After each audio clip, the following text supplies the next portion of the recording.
Who you voting for? Who gon' live tomorrow? Who gon' care for all? Send up time vote. Be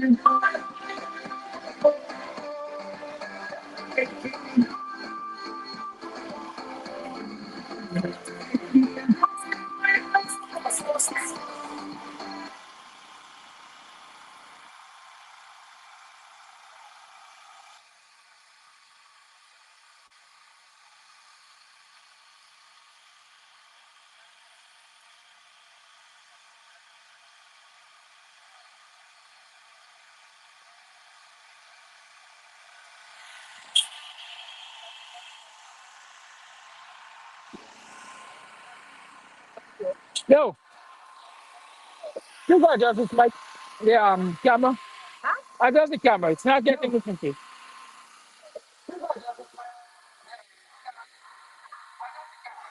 Listen to. Adjust the camera.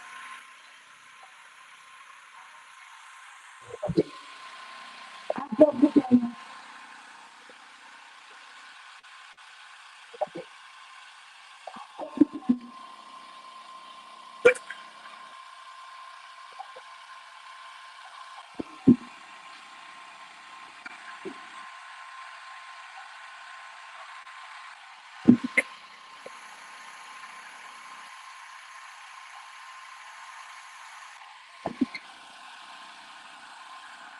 Mahaica.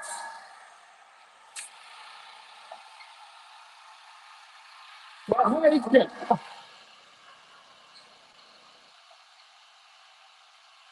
Greetings.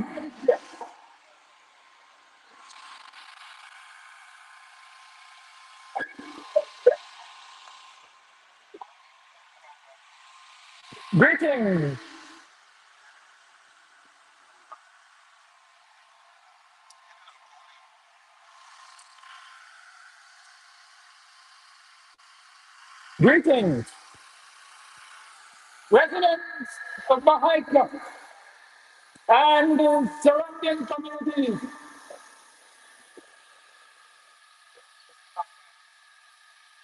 You know, too. Good evening and welcome to this public meeting of the Working People's Alliance, a member of the APNU coalition.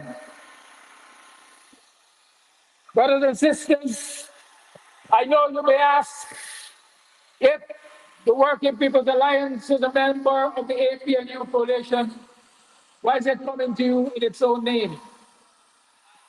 Well, brothers and sisters, let me assure you that we come to you this evening in our own name so that we can give you assurances that the government which we will be a part of will deliver on the promises.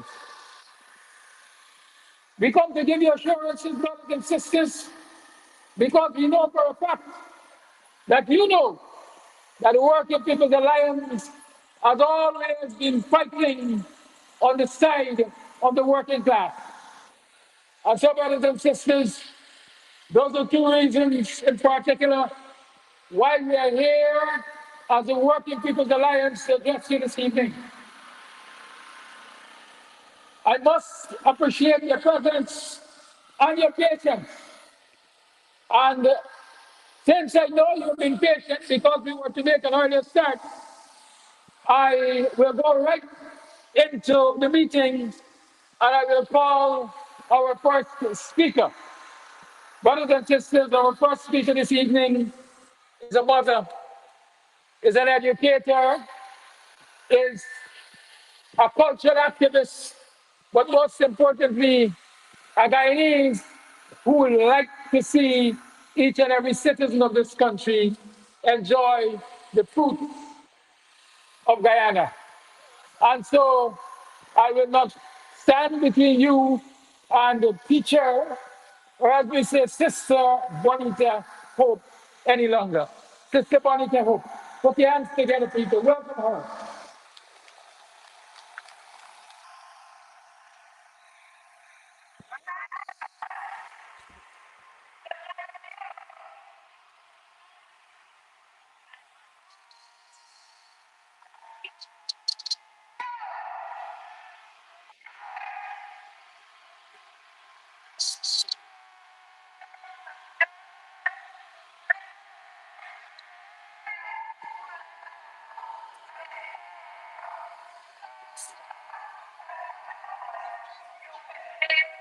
How you doing? Good.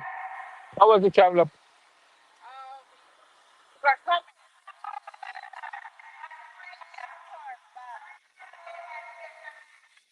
You had a lot of turning back this evening, right? It's all good. All right.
That thing is not just from the one in itself.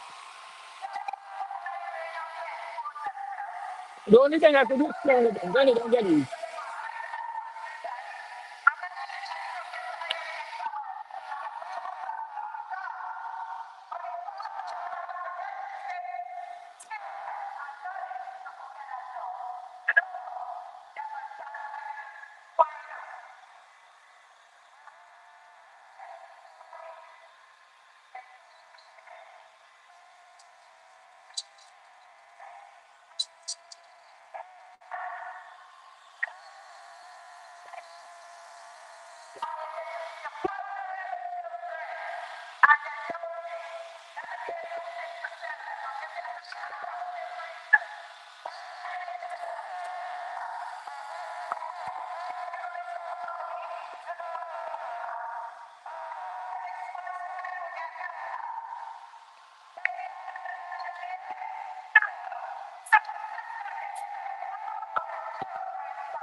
Everybody's business because they're the same. We need to see the back of the PvP criminals.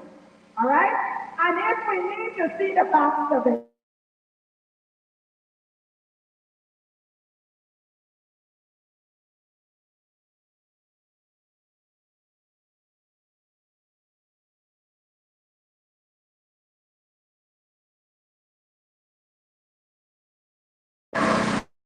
how many teachers you don't have time unless they have got it as a gift?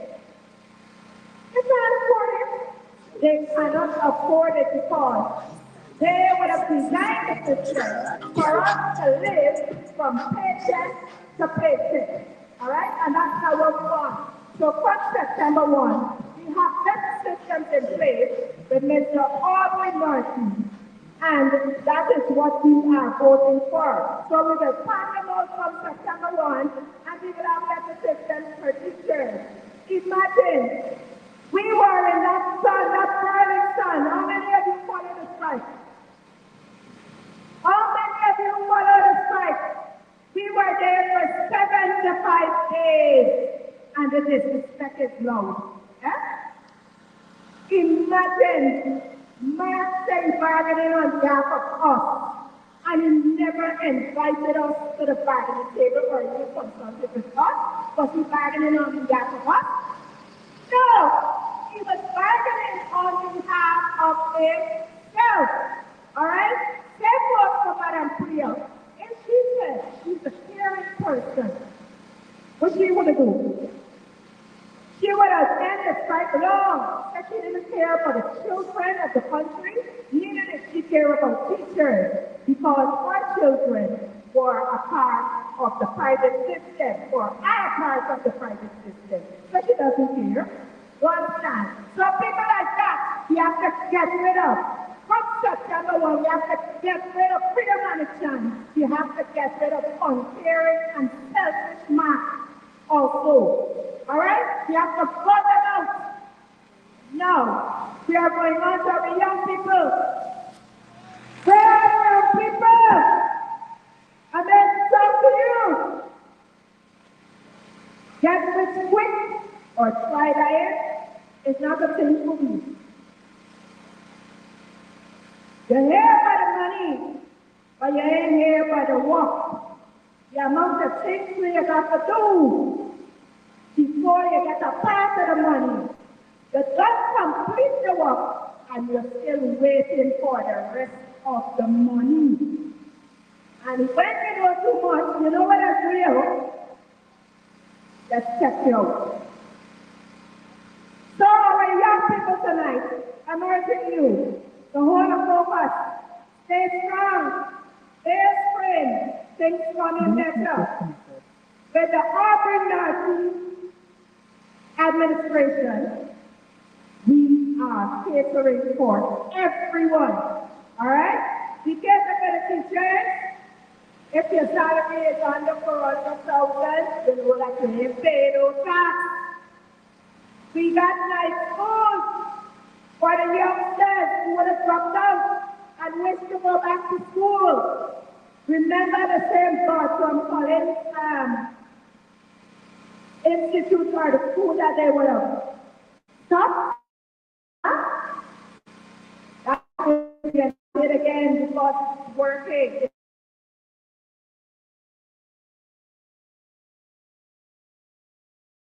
Come on, let me see how many of you are ready, waiting and waiting. Come on.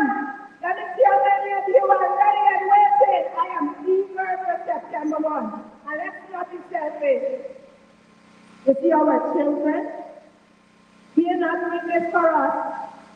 We are doing this for our children. We are doing this for our children's children. We are doing this for every other generation. All right? Because here's the thing.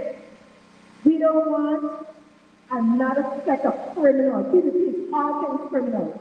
All things criminal. Child abductors, murderers, rapists, all they have. Tenants, all of them. Stop everything. All things criminal belong to the PPP. All right? And we don't want that for our children. You see, Adriana? That sweet, innocent soul that was taken to the slaughterhouse to be slaughtered, we're not going to take that. And I say from September 1, we are voting for the teachers who would have stood out there and been disrespected for 75 days. We are voting for Adriana's young or mother. And let me tell you something, we will hold all of these criminals accountable. Nobody is going away.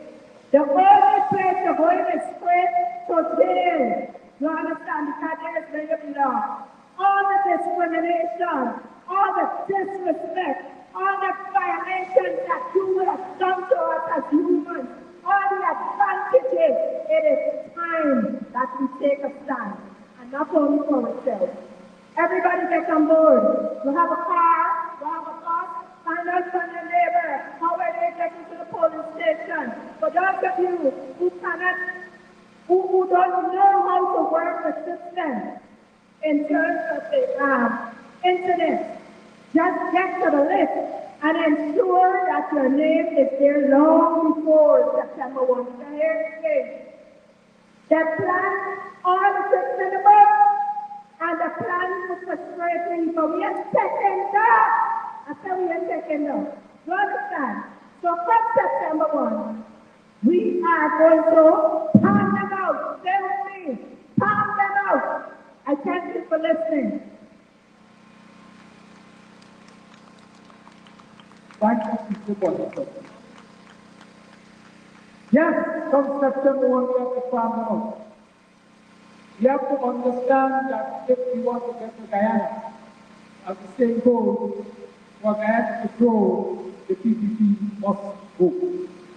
Brothers and sisters, with the kind of resources that we have in this country now, the long as we have good governance, every citizen is going to enjoy a wonderful life. And the Electoral Reparations is offering you exactly that, a wonderful life. They're putting people first.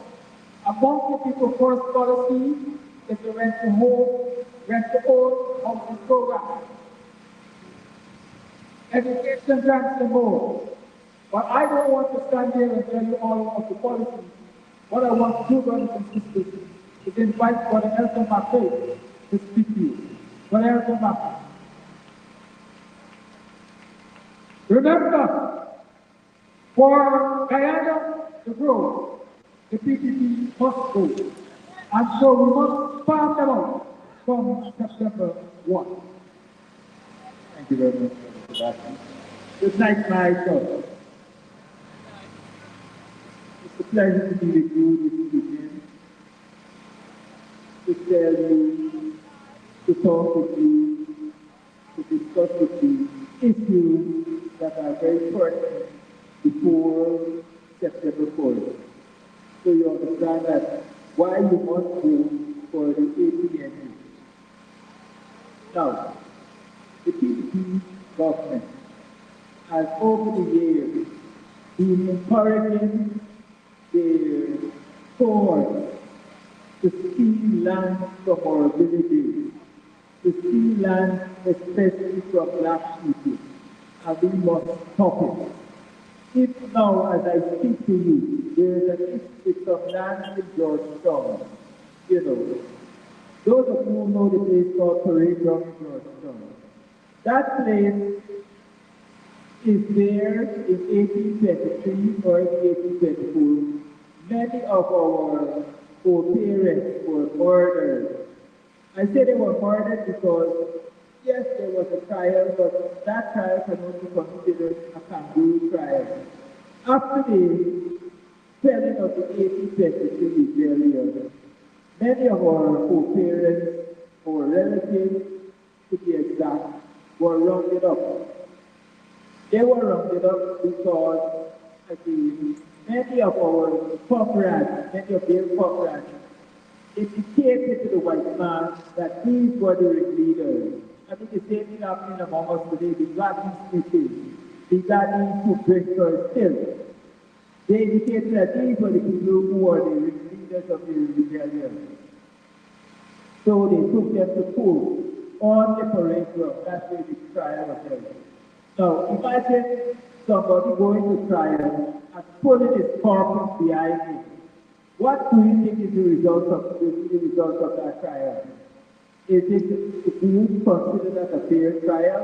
Because a man, you tell the man, look, we can try you. But before you come to trial, you got to pull a pass with you. Because it was a predetermined decision that they will harm these people, kill these people. The result of that was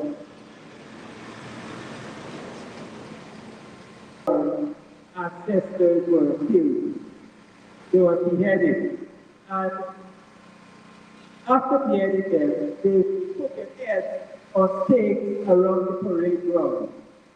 Now, that ground, according to some people, is where the spirits of those people still reside, because they died in a gruesome manner. So, to us as a people, that ground is sacred ground. That ground should not be destroyed. You know, in all other parts of the world, where people make such a sacrifice, those places are revered. But to the PPP government, the parade ground is a place for anything to happen.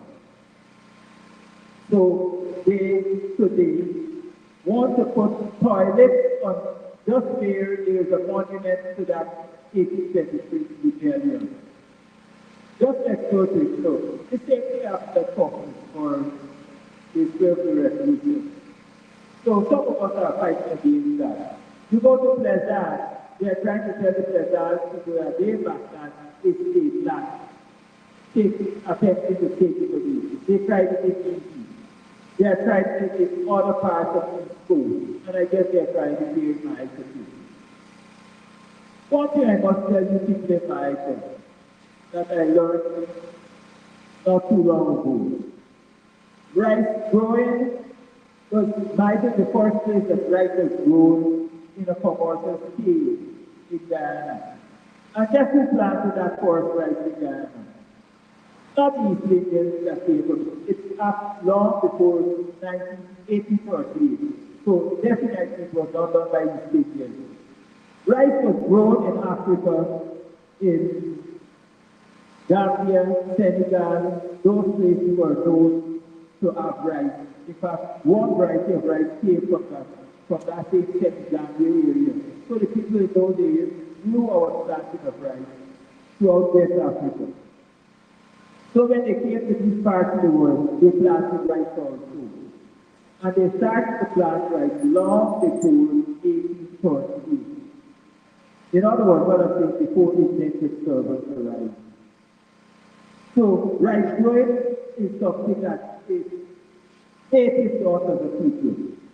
Agriculture is native to us as a people. It is why when our foreparents were emancipated, they all bought villages along the East Coast, West Coast for a team, instruments, so on.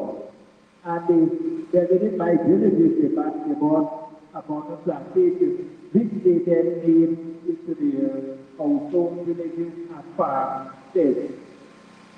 And these farmsteads were very productive and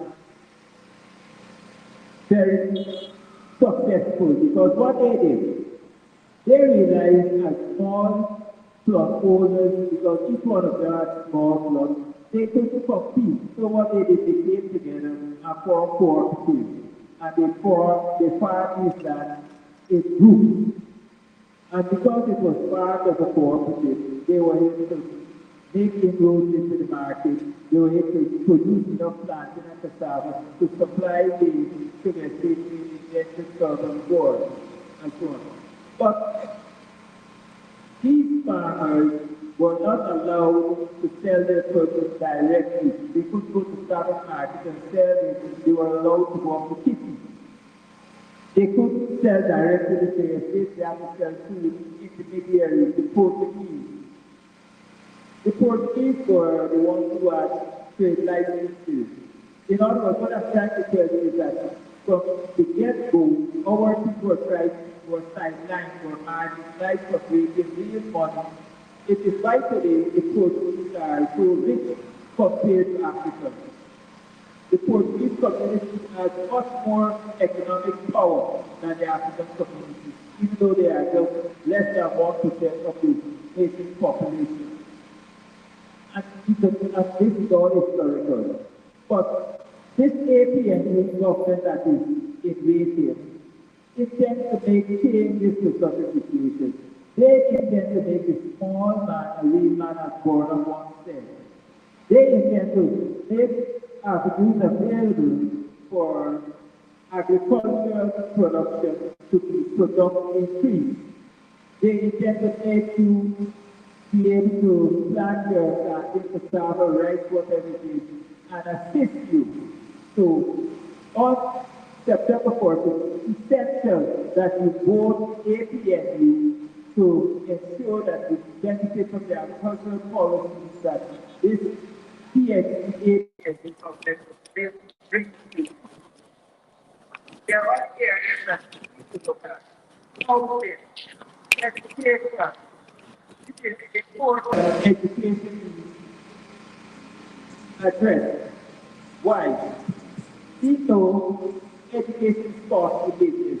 So many of our people cannot afford to go to school at the higher levels. Even some drop out from private school. But this APNU government intends that for every student in school, they will be given $50,000 per month. In other words, $600,000 a year. So there is no question of your sustenance while at school.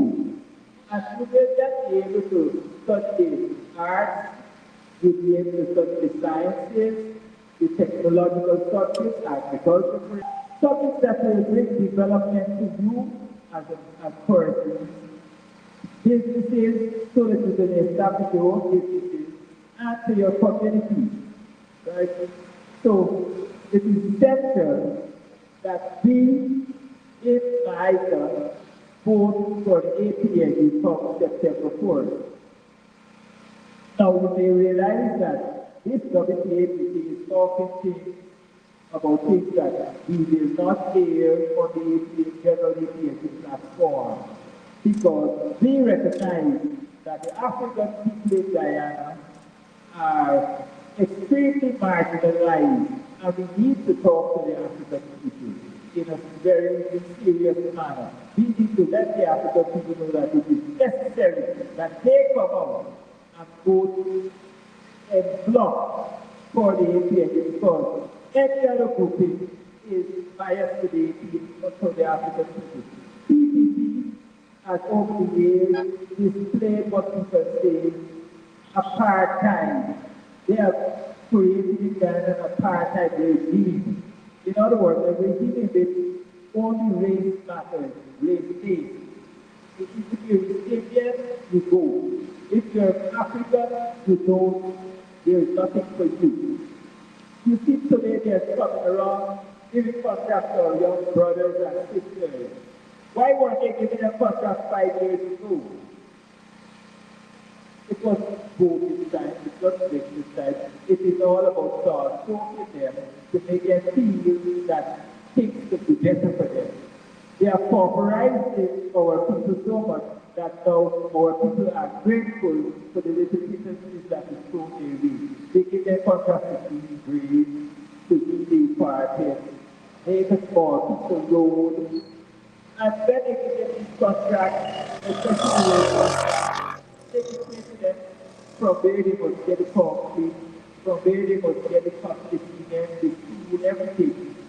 So it's not a question of who being able to get the best deal at the end of the day. You are being corralled in a certain direction to hire equipment from their bodies, to do everything so that, in other words, you're just providing labor at a convenience for them to continue making money. That is the key. Friends, family, and favorite. Now, we have major issue such as education also. And that is the issue of a young man who has hoped to become president of Guyana. We can now do for sorry. So, this young man was in bed with PPP all the years. This young man was about to find out what we know as squad. What is Pastor Squad? They killed a number of African young men and women, hundreds of them, right? They estimate last year between 400 and 1,400, right? We have been different today.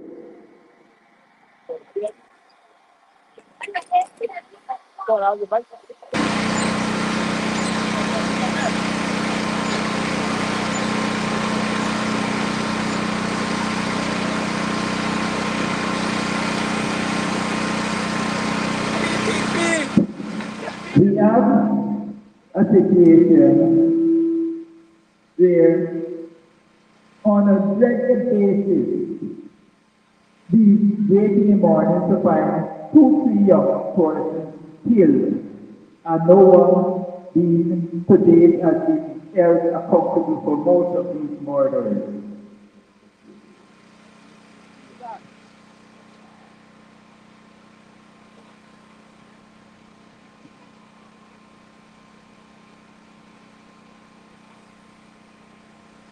Yes, we have a situation where hundreds of young men and women were killed, and they were down. So, anyhow, we were able to arrest that when the APNU came into government during the 2015-2022. If you know, by substituting for what as vicious against our people during that period. In other words, what I'm trying to say is that APN just demonstrated to you that certain things which will not happen to you should they get back into power. You will be able to sleep in peace when the night comes. You will be able to walk the road safely. You will be able to bring and mix with police and make complaints and have your matters resolved properly. Not like now, you go to the police and they tell you lies, and they tell the other family lies when they ask about when they try to complain for Adriana. They told us they got information that she went somewhere else. Under the APNU government, such a thing will not happen. So we must understand as a people our security is important, and that is why our police force, some of those roads that are here will have to go with the PDP. Now, we have another policy that the APN intends to bring on board. This will be of benefit to people in a large way. We have a situation where we are talking about cash transport. This other persons will discuss in bigger detail, but I want to just mention to you one thing. Should the APNU be back in power, you will be able to have a situation where rented houses, we know right now, cost of renting is so high. At the present stage we are in, you can rent some houses every morning and continue renting. But this APN government intends to have a policy of rent to own. In other words, you rent the property, build the property, and you rent it on your own land. But after some years, you would have paid enough money to possess it and it becomes yours. This is something that which everyone should be proud to do. Renting it to own it, right? And with that, I say good night once more. And remember, for the Guyana to do, the PPP must go. And the first thing you must do towards ensuring this is that you must talk to your neighbors, your friends, colleagues on a daily basis, encouraging them why they must vote for the APNU, as you would also. Thank you very much. Thank you, Mr. Johnson.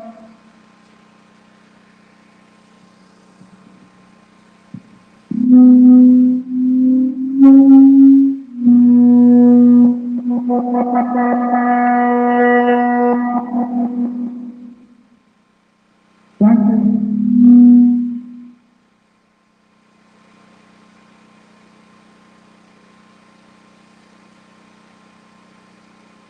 Check 1, 2. Yes.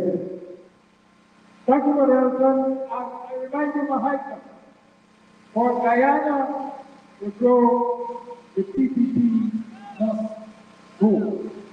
For your children to enjoy $120,000 a year of an education grant, ensure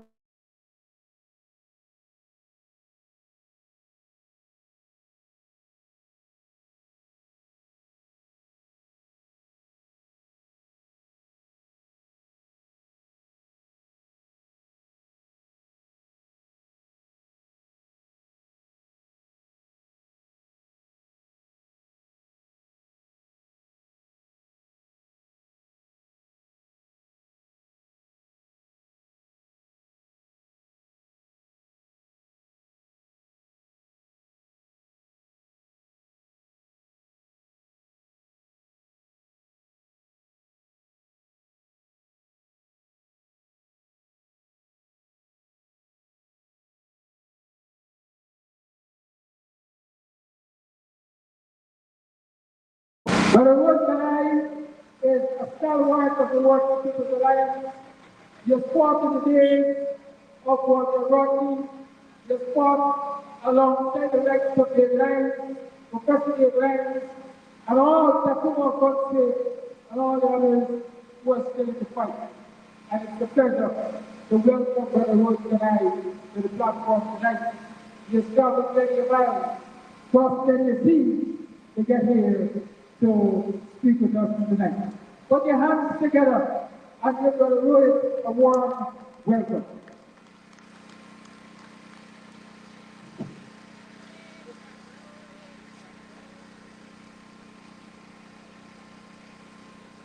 Thank you for the evening, brothers and sisters. I bring greetings from the in North America.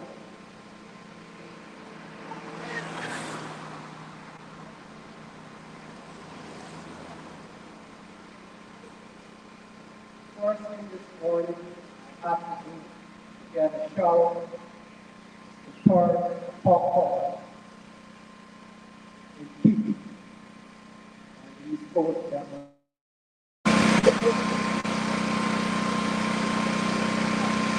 You will think that's a basic, fundamental right to have water flowing from your tap. To get a drink of water, I have to reach the bottom of water.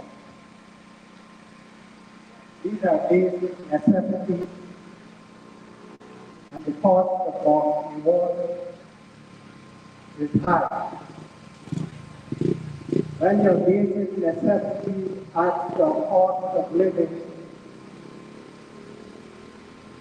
that you can barely afford on your current earnings, something is very wrong in an oil-rich economy. The money is not coming to the working people. It's going to the rulers at the top. Then they take a pittance and throw it at the working people and claim this is your share. We can do better. At the same time, as I came from the airport, the roads were horrible. It took us 2 hours to arrive from the airport to Kiki. There was a lot of construction going on, lots of buildings going on, and the taxi driver was telling us the money for those buildings was laundered money. The money was being distributed to cronies of the ruling party. So we know where the oil money is going, not into the pockets of the working people. What we have is a promise in the next 5 years, something will trickle down to the working people. Those of us who have heard these promises before know that in 5 years, what will trickle will never be sufficient to lift you out of poverty. To take the working people out of poverty, you need to have programs that are targeted to move people from a bread and butter existence, from handouts that come from the ruling party, which seems to believe that the oil money is a gift from them to the working people of this country. The oil money is not a gift from the government to the people of this country. It is the birthright of the people of this country, and they must have a decent and proper share in the oil revenue of this country. Giving us handouts will not lift us out of poverty. The Working People's Alliance has proposed a cash program where you will get an annual amount of money, not as a gift to you, but as a birthright that belongs to you, not to be manipulated by a political party to secure your vote. They know they can promise you anything in an attempt to get your vote. The one thing I can say for the people of Guyana, given our history, a history of slavery and indentureship, is we know when we are being bought and sold. We know when we are being bought and sold, and we will not allow the PDP to buy another term in office by showering us in an election year with promises of more and more, when, as we look around us, we do not see the benefits of all the money they have spent over the past 5 years. Those are empty promises intended to secure another term in office. We must not allow that to happen. We must also allow our vote not to be divided. It is not to our benefit to split our vote. We must solidly vote for the ACNU coalition. The WPA is a part of the ACNU coalition. Right now, there are many forces that seek to split up the vote, which can only lead to a PDP victory. So it is imperative that we stick together. We understand that the next 5 years are critical years in our life.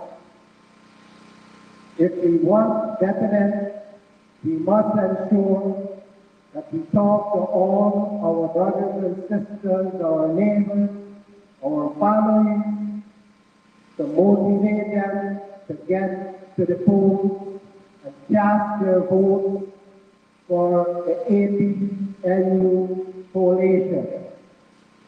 We have to stick together.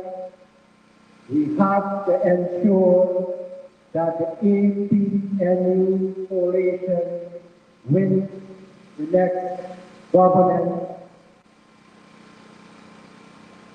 Failure is not an option. Thank you, brothers and sisters.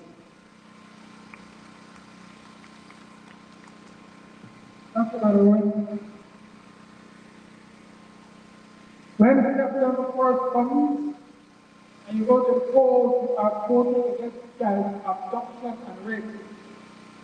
You are voting against people trafficking. You are voting against corruption. You are voting for the safety of your 11-year-old daughters and other family members. Ensure you vote APNU come September 1. For Guyana to grow, the PPP must go.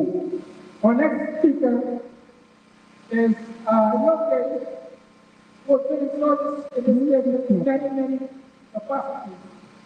But I particularly like to remember her as serving at Gaisuko, especially the land business. When Gaisuko was having its transition period and many people were facing difficult times.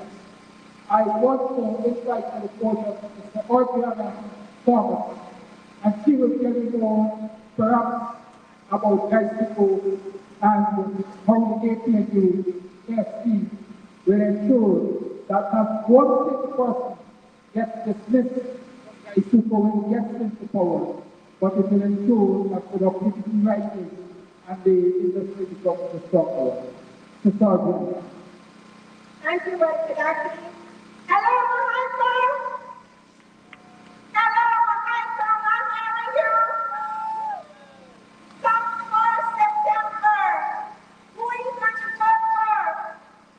APNU. Let me see those pounds in the air. Put your pounds in the air. Wave those pounds to me. Wave those pounds. Come for September.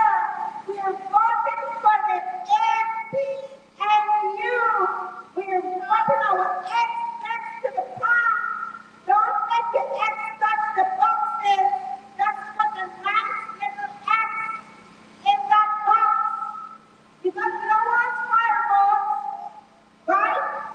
You make sure that don't forget your ID card, carry your ID card with you, whatever, or let me stick with ID card. I don't want to give too long identification and next thing you say your driver's license wouldn't work.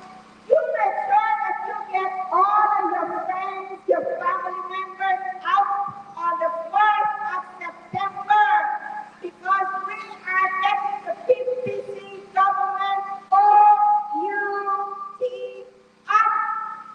And we're voting in a new government that will be led by Aubrey Johnson Norton, the president in waiting. And you know, as we go around to these different communities, people are asking, when you're going there, don't be corrupt. I want to tell you that we will not be a corrupt government. The APNU and the FNU government will not be a corrupt government. We're going to ensure that our money is spent on things that will be passed that want for your benefit. People are also saying to me as we go to these meetings and I'm walking around, when y'all get into government, y'all will help us to find jobs. We will create jobs for you. I also want to talk about people are also saying to me the public services are poor. When we get into government, we're going to once again professionalize the public sector and the services will be professional again. So you have a lot to look forward to. But Ghana has always got two problems. We've had a money problem and a leadership problem. God has blessed us with oil and we have solved the money problem. We now need to solve the leadership problem. And the PPC government is the poorest, this PPC government from 2020 to 2025. This is the poorest PC leadership. And so we need to vote the APNU in government so that they can use the money that we have for your development and for your benefit. I'd like to talk, as my brother Dr. said, about the sugar industry. There are people who like to say that sugar is their thing. But sugar is their thing, and still the coalition government produce 2 to 3 times more sugar than the PPC government produced from 2021 to 2025. For the first half of this year, this PPC government produced 15,000 tons of sugar from 4 estates, Ambian, Learman, the 4.5 estates, Ambian, Learman, Islat, Rose Hall, and Party Skeller. The coalition government produced 2 to 3 times more sugar from 3 estates, Albion, Learman, and Islat.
they're going to rescue the sugar industry from this PPC government.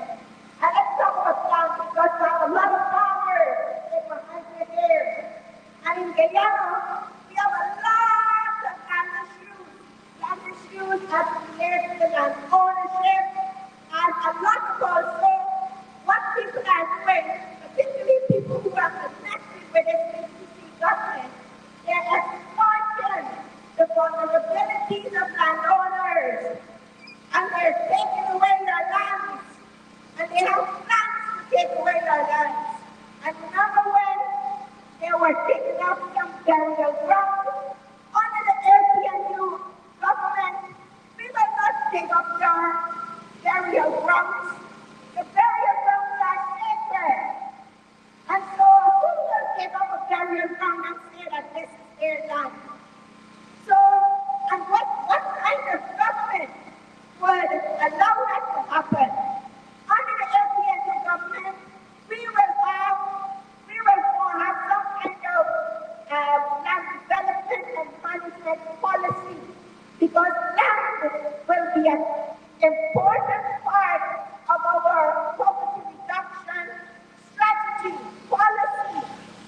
So, a lot of the issues that you have with land, we need a government to assist us to sort all of these land issues out. But this PPC government, they don't want to help you to sort out the land issues. They want to find every loophole to exploit you to take away your lands. Last year, they had I think it's the amendments to the Land Acquisition Act for public purposes. What that means, the government amended that act last year ready to take away our private lands. But before they take away the private lands, the act says, the law says, they have to tell you what is the purpose for which they're taking the lands. So what they're doing, they're building these roads through your communities and then telling you that they're worth 600 feet, 300 on each side. So what they're essentially doing is using this act to take away your front lands. So when they take 300 feet on both sides, they're taking away your front lands. What the APNU government will do, the government is not a real estate agent. So we don't want your front lands. We will build the roads. The roads are built with your money. And so the government is behaving as if they're doing us a favor by building roads to our communities. But that's our money. It's your money. And so what the APNU government will do, we will build the roads to your community. And you will keep your front lands. So if you want to lease your front lands, do business on your front lands, whatever you want to do with your front lands, those lands are yours. We will not take your front lands and give it or sell it to our friends, family, and families and favorites, like the PPC government is doing. We will only take the amount of land that is required for the road and the reserves. So, under an APNU government, we see land as one of the areas or the things that will help with our poverty reduction program. And because the problem is so widespread, you need government intervention. You need the government to assist you. And the APNU government will assist you. Whether we have to set up some land management and development council, we will assist you to sort these land matters out. The other thing with land is agriculture. The government is talking about food security and the 25 by 25 Caribbean program. I think the president used to chair that program. They're talking about food hubs. But did anybody tell you, the people in Mahaica, the farmers in Mahaica, how much food you have to produce to go to these food hubs? No.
by 25.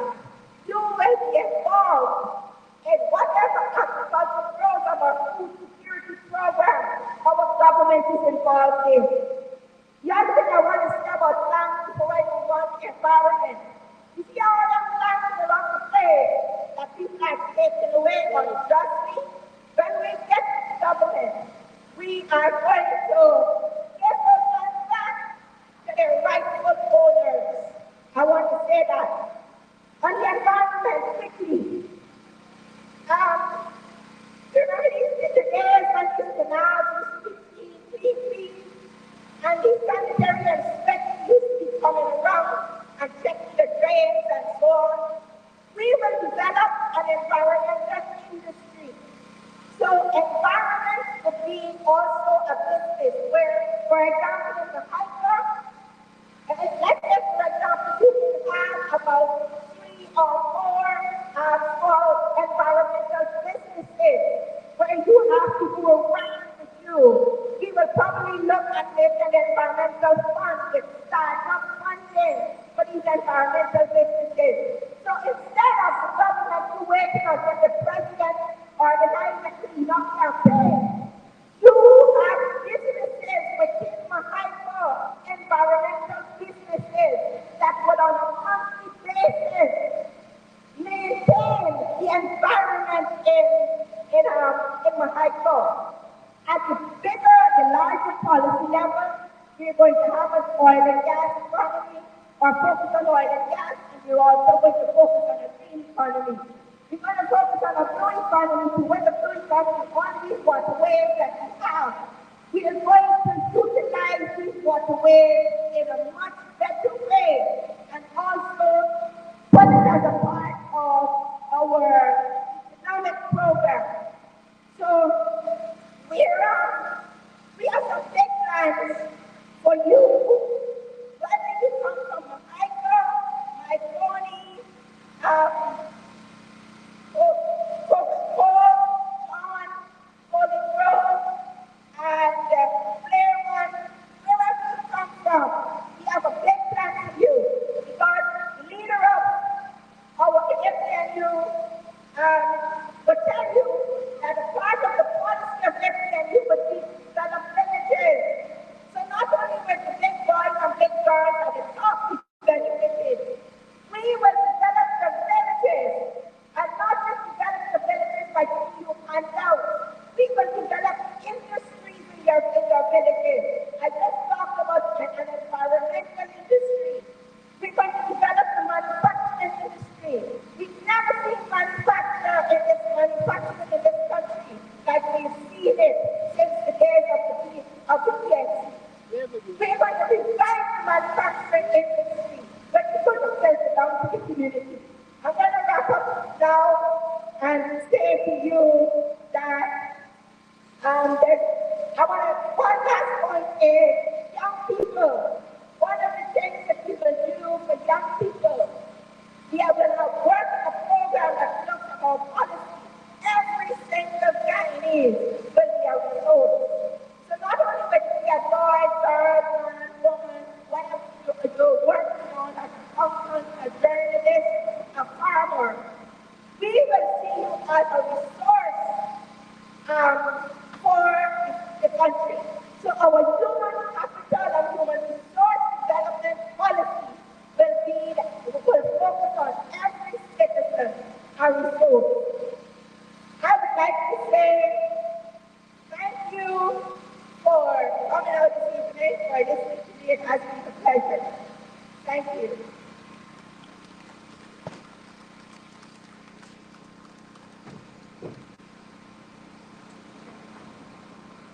Thank you, Sister Diana. And so time is going, and I go right into the next speaker, an educator, a former councillor of the RDC, and a former chairman of the NDC, Brother Port Dion Abrams.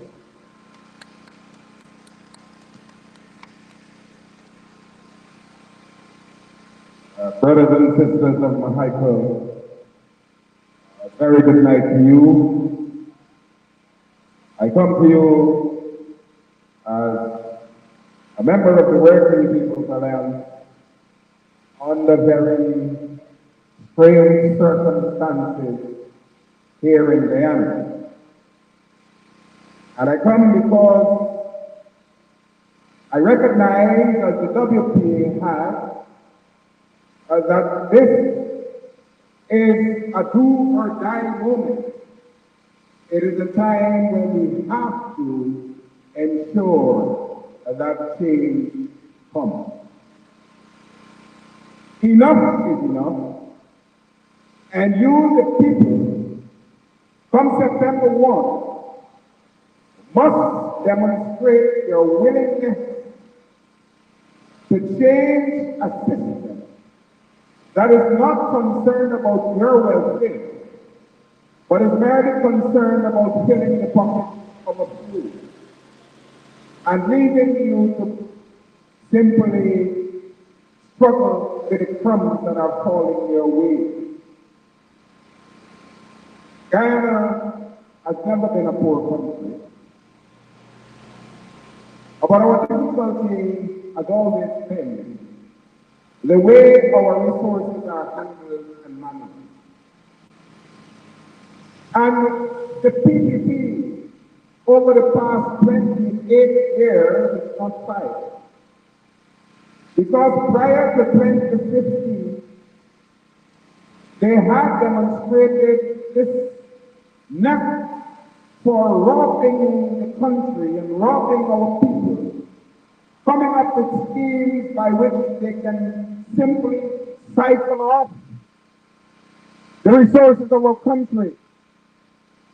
And so we had Barrett Jackson, who seemed to believe that he's an economic czar, but who is full of ignorance, lack of knowledge of anything, and mouths a whole lot, and has been able to complete nothing successfully. Check his record and you will see all of the projects that he came up with, that none has come to fruition. The country has lost billions of dollars through the Amelia Falls project, the Skeldon project, the fiber optic cable project.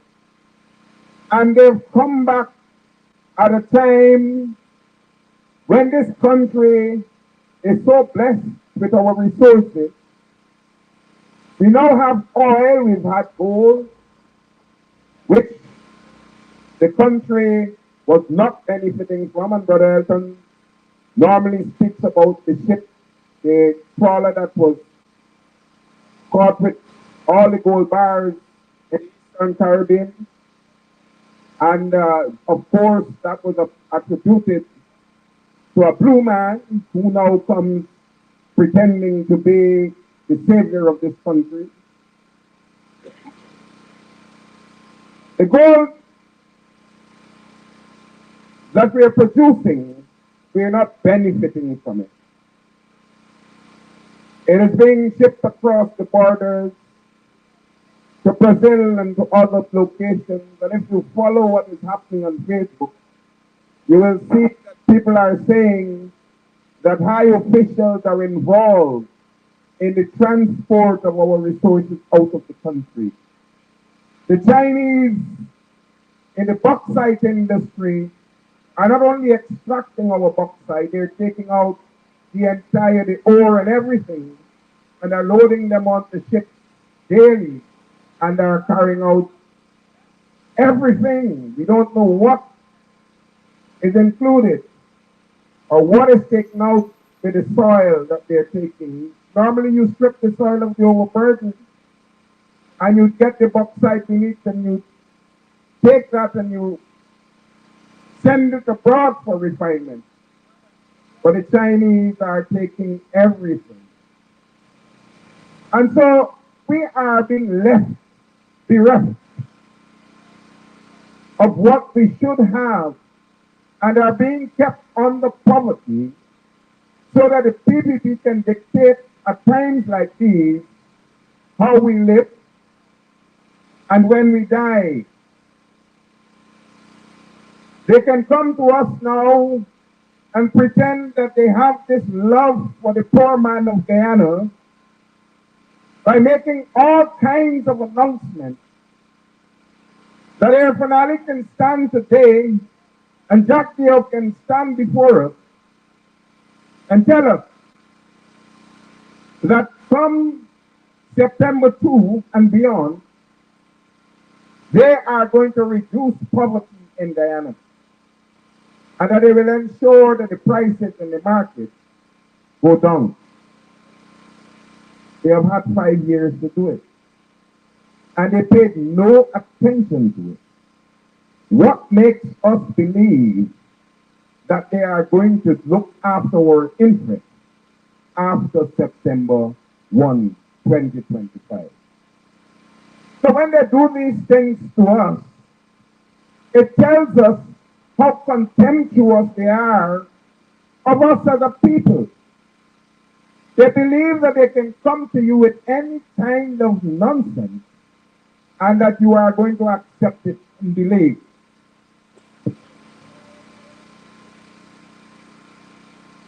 Just let me get this bottle of water.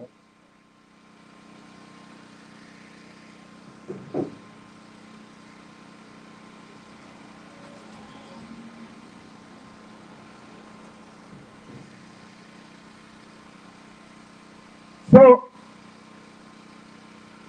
the disregard for us and the unwillingness to see us benefit from this inflow of dollars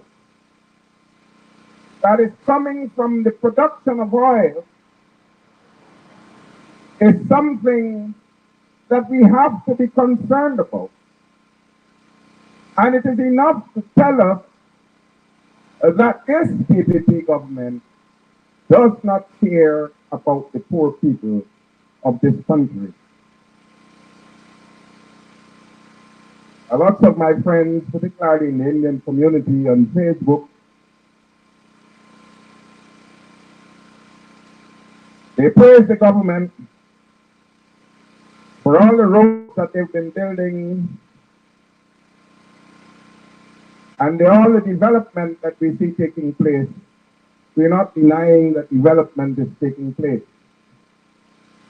But at what cost? And at what benefit to the ordinary man?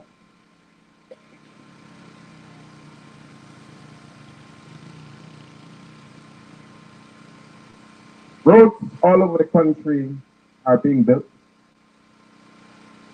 We have the schooner from the bridge over the West Bank. We have the Heroes Highway. Only today on Facebook I see we had posts falling down in South Rumsfeld. I was looking at a video today of an entire, all the revetment for a road simply breaking away and the entire road collapsing. What is happening with our resources? This is a result of poor management, not because they cannot do better, but because they do not want to do better, and they really are not interested in ensuring that you get value for your money. Every time these roads collapse, the Heroes Highway, they're talking about resurfacing it. They have to, again, use billions of dollars or millions of dollars to do a project that was already paid for by the resources of this country. Money that could have been used to help to make your life better, to improve on your ability to have a proper meal, 3 square meals a day. Those monies are being squandered because the contractors whom they're employing have no knowledge of road building. All they're doing is taking the money, filling their pockets, giving what they have to give to the PPP acolytes, and then they have to come again and be paid over and over again. So we are the sufferers in this situation. It is indeed a tragedy, and I must say to you before I come off the stage that in many regards we are responsible for the position in which we find ourselves.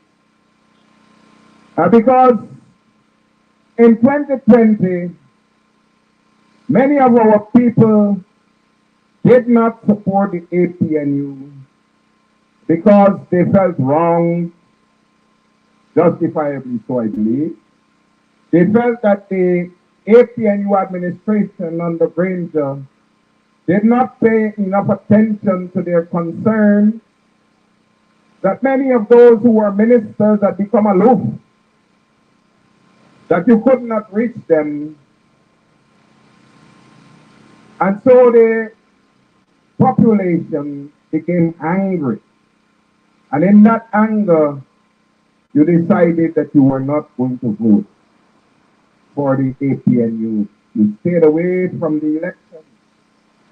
And the PPP, through the shenanigans of the United States government and the Caribbean Court of Justice and the likes of Maya Motley and all of those, even here in our court, our own Chief Justice acting, contributed to our current situation where the PPP has demonstrated that they don't care anything at all about the ordinary man in Guyana. And when I say the ordinary man, I speak for all Guyanese, not only Africans, but Indians, Chinese, Amerindians. Because in the East Indian community, they too are suffering. The only problem we have is that many of them accept this suffering and are willing to give the PPP a chance again to continue this skullduggery that they're doing. This time around, we have a set of persons who again are misguided into believing that they can win. They seem not to understand that there is no winning against the PPP except to the APNU. And so when you go to win, an agent that was involved in the supporting of phantom squads that killed hundreds of people. I lived in Buxton, and right outside my door, a young man, I don't know how he crossed the barriers with his car and came into the village, but they dragged him right to the side of my house and shot him and threw his body into the sideline trench. And we woke up to that every day. And the winner of the win was part of that. I want to tie up very quickly the other speakers that I'm saying. That a chip doesn't fall far from the block. And this misconception that we have, or we're running around with, that is fallout between Jack Dio and Mohammed Israel, we are going to realize too late that we are being played again, just as we were played in 2020, when Ralph Ramkaran said he had a fallout with the PPP and created ANU. And when they got the one seat that they were able to get from the election, the one seat became the seat for the PPP. It is not by accident that the PPP is saying that they want a two-third majority in Parliament. That two-third majority can come not by their winning two-thirds of the vote, but it can come when they combine what they have with the vote of the win party, and so they will keep us under subjugation because they will be able to transform the constitution to suit their own design, and we are going to continue to be slaves in this country. So every Guyanese has a right to understand that this is the moment for change, and we should not waste the opportunity to live a life that is better and that is prescribed already. You've heard the other speakers, all of the plans that the APNU have. Those plans are not just being mouthed. The WPA is here to ensure that promises are kept. And we assure you that all Guyanese will benefit from an APNU government under the leadership of Aubrey Thompson Nurse. Vote APNU, vote for the PAM, vote for change, vote for transformation. Good night. Thank you, Brother Dion. For Guyana to grow, the PPP must go. You have to see the backs of the PPP and you have to see the backs of the PPP quick. For all those young people who believe that Asgoden is different to the PPP, I want to ask you if you can't see this PPI trick. Asgoden, when asked if you will collate, he says no, you will not collate, especially not in the APNU. But is it strange enough that he is collated with one single party, and that party is ANOF, the party of Ralph Francoran, and most importantly, the party led now by Mark DeFrance, who, it is said, is the brother-in-law of Jack Yo. You remember Jack Yo showed us 2 children when Morley came? The mother of those 2 children is Mark DeFrance's sister, and Mark DeFrance is the leader of ANOF, and ANOF has now joined forces with Win Party. So you all tell me where the psychiatric is. If you can't see it, then take the chances. But I'm saying any vote for any party other than the APNU is a vote for the PPP. And since we know we want to get the PPP out, then it is important that we vote only for the APNU. What the Takumo Gun say is a known warrior. He's known to you. He's known to this country. He's known to this world. He needs no introduction whatsoever. Brother Takuma, welcome to the podium. Thank you, Brother Chair, residents of Mahaica. We in the Working People's Alliance come in your community this evening in order to spread the spirit of an electoral rebellion come the 1st of September. We are a member party of the APNU,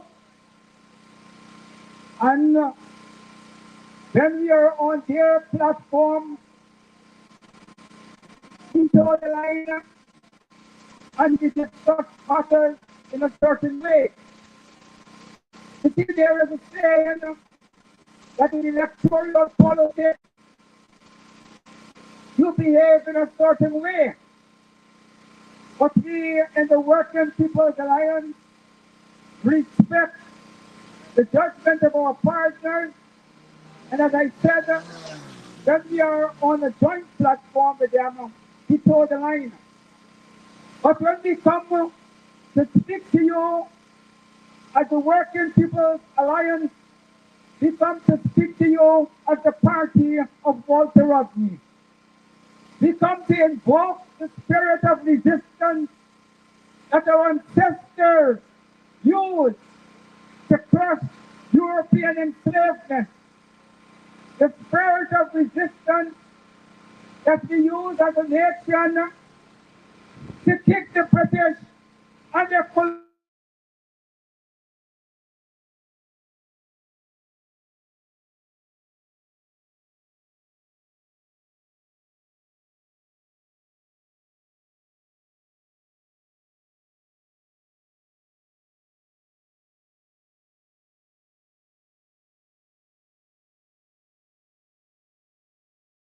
Guyana. The PPP have long destroyed democracy. What we are dealing with is dictatorship and domination. And we, the WPA, is crystal clear. These elections are being fought on the conditions that there is not a level playing field for the contesting parties. The PPP dominates GCOM. The PPP insists to have a voter list that is almost the population of the country, doesn't reflect in a real way the voting population of the country.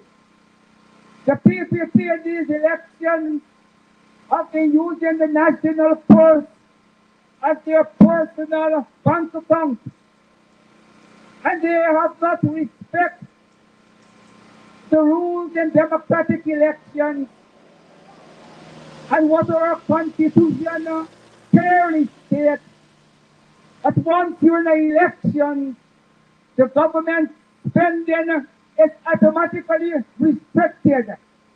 So the government don't have an extraordinary advantage against their competitors.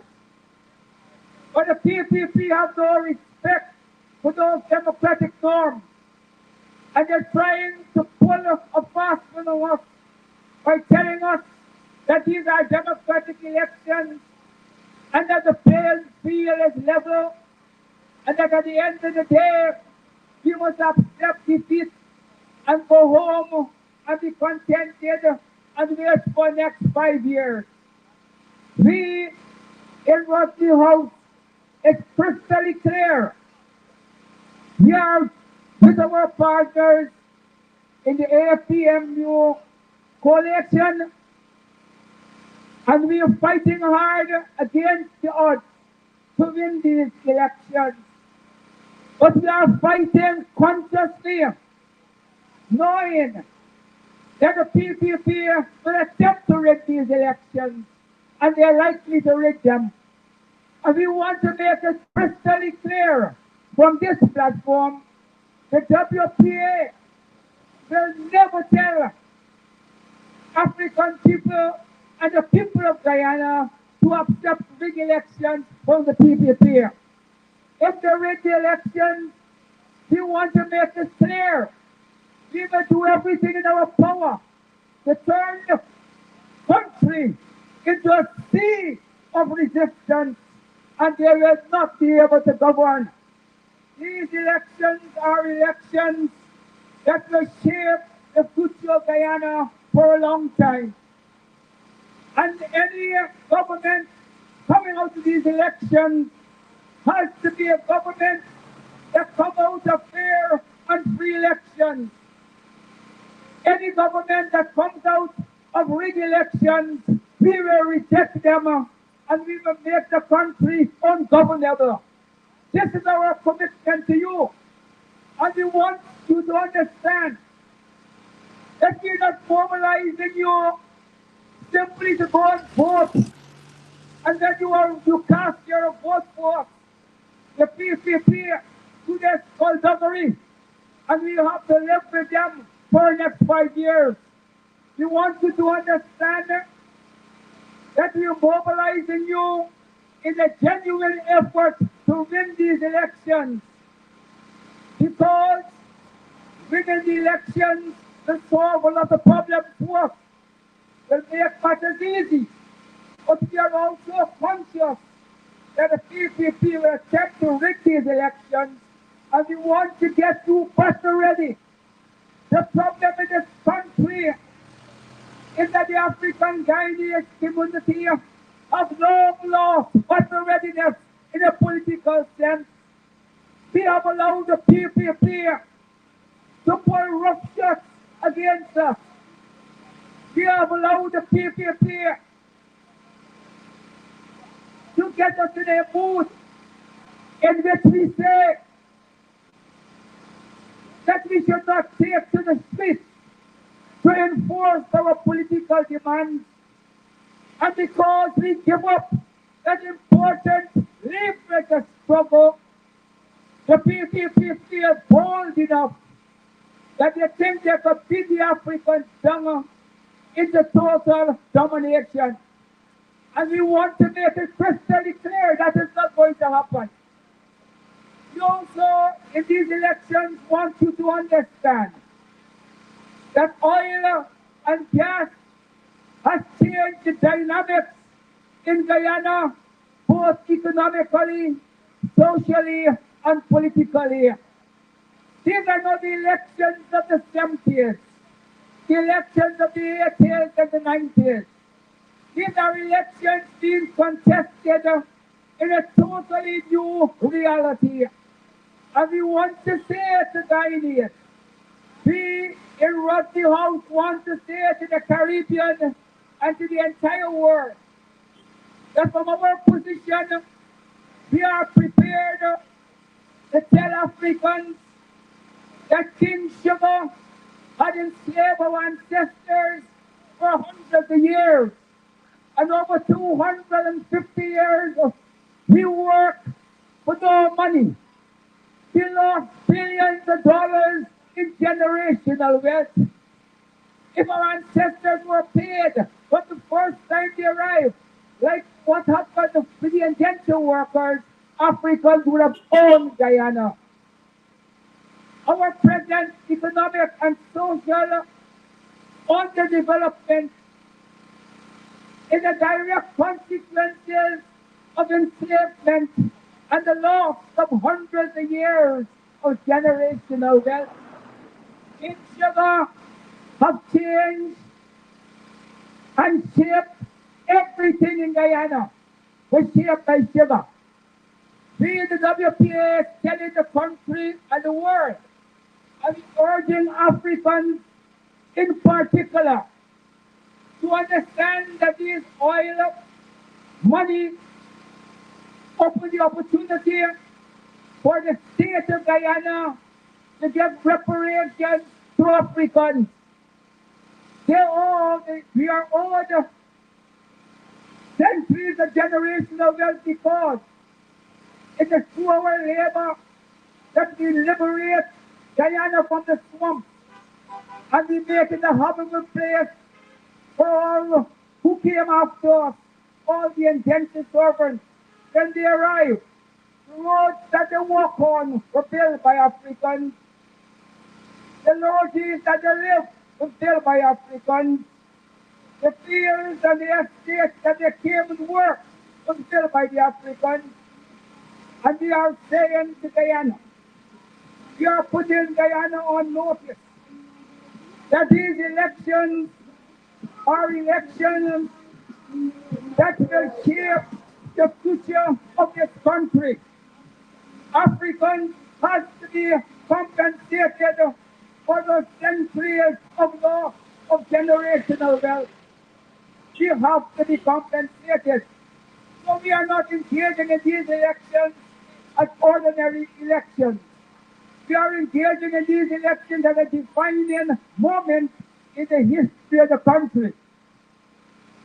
We have had a lot of agreement in the AFPMU among our coalition partners on manifestos, on economic development strategy, and in the elections, coalition parties have a duty to put together manifestos and to put together developmental programs. But you never have the time to do a complete job. You have to do it in the context and the timing of the election, and in the context of coming to a reasonable agreement that you could put to the electorate and fight the election. So there are always matters that ought to be discussed that cannot be captured by the manifestos of the APMU. And that is why we in the Working People's Alliance have come to the streets to begin this electoral rebellion. Because for us, September 4th will be a rebellion. We're going to break the shackles of PPP domination. And we want to make this crystal clear that our struggle is not a struggle against the Indian community. We have no problem with the Indian community by and large. The African people have no problems with the Amerindian community or the Portuguese community. We have a problem with the wicked PPP leadership who have seized the state and is using the state for their own enrichment and domination, and they are using the oil money to create disunity in the country and aggravating racial relations. We in the WPA crystal clear that to stop the PPP, they could only be stopped by the actions of the African community. And we have to undertake this because it's a question of our survival. It's a question of our dignity. We are people who have broke the shackles of enslavement, have a duty to honor Kofi, Accra, and the hundreds of thousands of our people who die to make sure we don't have chains on our hands and legs. And the PPP is trying to enchain us, trying to enslave us, trying to dominate us. And they're doing it by and large because we, in the African community, allow them to do it. We have not demonstrated sufficient battle readiness. They have me in court for saying something. And I'm going to repeat. I am going to repeat. I remember during the judicial killings, where the phantom killings were raging. A delegation of white diplomats came to Guyana and they were visiting the various political parties. They had a meeting with the WPA and they explained to them the situation in the country. And a white diplomat pulled me in a corner and he said, I don't understand what is happening to the black people in this country. You control all the guns, you're the security force, you're the police, and you complaining that you're oppressed. In relation to that right, he said the man big sir, you can't miss. And I repeat it, and you have me in court for repeating it. But I don't care because we as an African people are at the crossroads. The PPP, you know what they did not too long ago?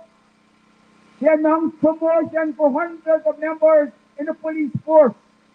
The police force is dominated mainly by African people. The army is dominated mainly by African people.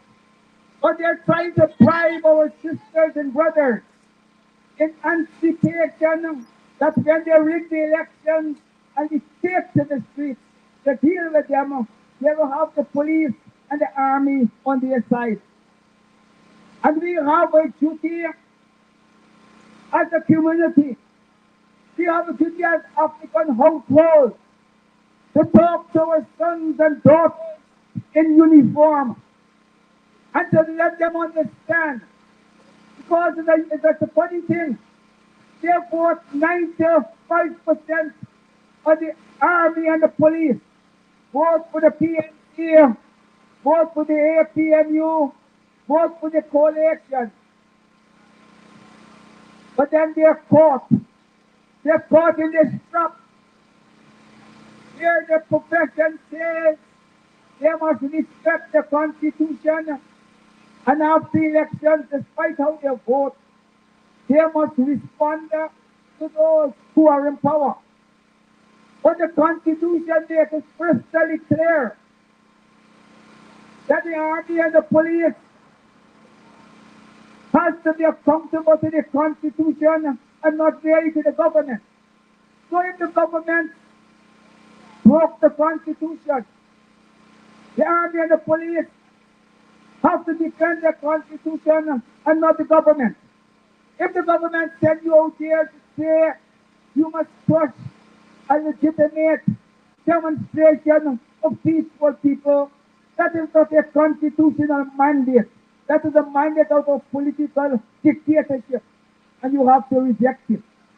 But the rejection has to come from us in our community, in our discourse, with our brothers and sisters. And we have to get all ourselves battle ready. Because there will be a battle after these elections. The PPP will not surrender power easily. And we have to prepare for it. And we will not accept rigged elections. So we have two extremes. They are not prepared to come out of office. And we are not prepared to accept rigged elections. So we are at the point of clash. And we in the Working People's Alliance want to be faithful to you, to tell you that we asking you to come out and vote in conditions where the elections are pretty questionable, but we also asking you to come out and after you vote, prepare to defend the vote. And after the results come, the leadership of the opposition, particularly the APMU, WPA, will give a response. We will give a response because this is a defining moment. We cannot allow you to go with another 5 and 10 years under the PPP domination. So whatever happens in the election, a critical political decision will have to be made by the leadership of the AFP-NU coalition, where the country will go after September 4th. And we in Rodney House is making it crystal clear that unless the AFP-NU come to power, Guyana will be put on a halt. We will stop Guyana. We will put matters on a halt. And we have to have a political settlement. Let's take into account the rigging of the elections, the misuse of resources, and the fact that oil resources open up the opportunity in this country for two things. Oil makes it possible for Guyana to be one of the richest countries in the world. Oil makes it possible for Guyana to build a society, a multiracial society that could be the envy of the world. We only have about 800,000 people. Very soon, we will be producing more barrels of oil than the entire population. At present, we have 4 wells in operation. And we have a situation where no rulers in the history of this country, from slavery to the present, have had at their disposal the kind of money that this government has at its disposal. And you imagine, sisters and brothers, that we have 10 wells in production. We are talking about tremendous amounts of money in US dollars terms. Money that is a nation we will have difficulties tracking and keeping abreast. And we know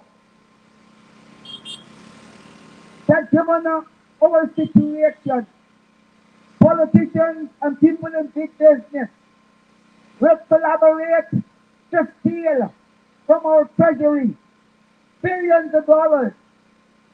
And at the same time, they want to create a situation where the population, particularly the poor and powerless, and among the poor and powerless, a large section of that is Amerindians and Africans. And they want to have a situation where the rich get richer and the poor get poorer. And we want to tell you that the amount of money we're talking about going forward is transformative in this country, and it could create a situation for a glorious future, or it could create a situation for a very negative and nasty situation in the country. And October 1st will be the defining moment to determine where Guyana goes. And we are here to tell you that you have to vote, and you have to vote like a boss. You have to prepare yourself, prepare your neighbors, prepare your children to come out and vote, because the PPP has a plan. They're boasting and telling the world they're going to win in Region 4. They're going to win in Lincoln. But they're saying that those Africans and those communities are so stupid that they're going to vote for their own enslavement. And we are telling them not to win. No, it's going to happen.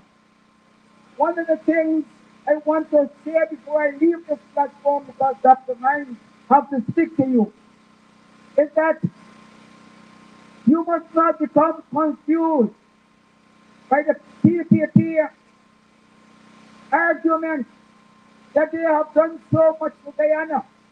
And they ask you to compare that to what the APNU did in their time.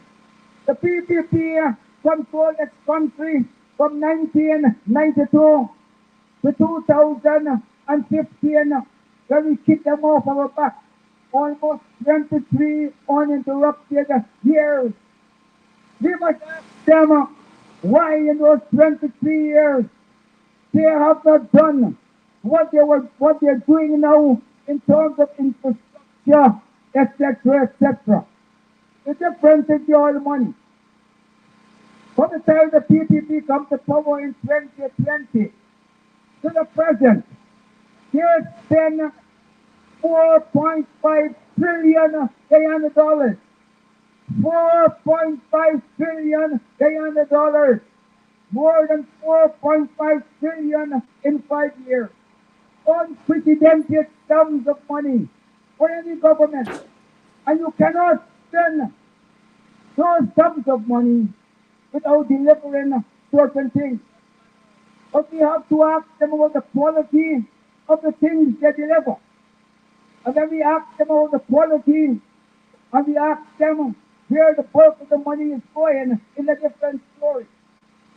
But the APMU, when they came to power in 2015 to 2020, they didn't have all money. No oil money. In those 5 years, the APMU spent $1.5 trillion in 5 years. Today, the PPP is spending $4.5 trillion in 5 years. How could you compare $4.5 trillion with $1.5 trillion? See, so they're pulling that trick on us. And a lot of our people are falling for that nonsense that the PPP is some great manager of the national resource, and that the PPP is engaged in some economic budget. Nonsense. They are just taking advantage of the oil revenue. And we have to put an end to that, because if it continues, it will be signing the domination the PPP on our back for a very long time. So we in the WPA is calling upon you to come out and vote with all your might to get rid of the PPP. After you finish voting, you have to prepare to come out in those polling stations to defend the vote. And then we're waiting for the results. And if they come with nonsense to us, we have to engage in a massive electoral rebellion to make sure that the sacrifice of coffee and Accra, to make sure that the generations of Africans would not be victims in this oil-rich country like what our ancestors experienced on the King Sugar. King Oil must lead to a situation with all ethnic groups, all the injustices that have been done to ethnic groups in Guyana. King Oil must be used to correct those injustices and to make a handful of people in Guyana less than 1 million people. And another 2 or 3 years, you will be producing 1 million barrels of oil per day. Imagine the kind of wealth. So there is no need for us not to understand that the stakes in these elections are high, and our destiny and our future lies in what we do on September 1st and what we do after September 1st. Thank you and good night.